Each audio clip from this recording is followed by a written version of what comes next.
halkan dabeecadod waxa lagu gartaa dadkaan daacad ahayn khayminta dabeecadda koowaad waxa weeyaan sheekadoodu isma haysato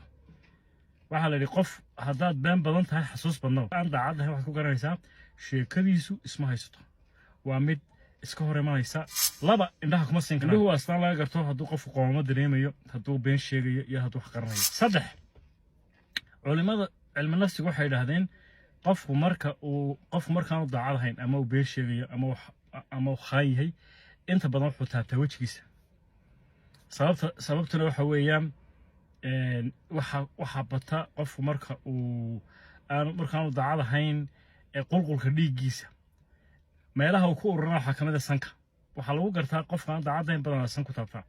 laakiin waxa leeyahay marmarka qaar way dhici kartaa qofku inuu dhaqan u leeyahay sankiisa taabto iyo inuu qofku xoqon karo afar waxay badanaa bixiyaan tafaasiil fara badan oo aan loo baahnayn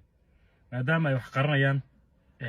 waxa ay kugu xarqinayaan xog fara badan iyo tafaasiil badan oo ay doonayaan goldololooyinka waxa ay wadaan ku qariyaan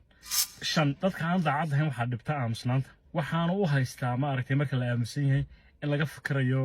in lagu qabto waxa uu qaranayo ama waxa uu sameeyay marka inta badan aamusnaanta ma jecla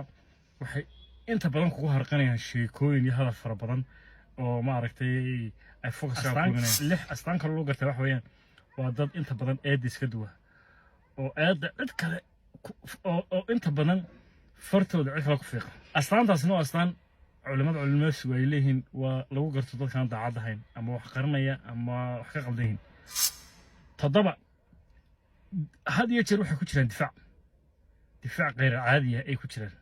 khaymintu sideed hal ku dhigeeda ama kelmadaha aad ku garan karta khaymintu waxa kamid ah waxay isticmaalaan weeraha kamid yihiin intaan ogahay intaan ka xasuusto waa laga yaabaa inaan qaldanaan karo sifada sagaalaad oo ah taw dambaysa khaymintu waxa lagu gartaa waxa weeyaan waa dad badanaa waxay leeyihiin waxa ka muuqda guilty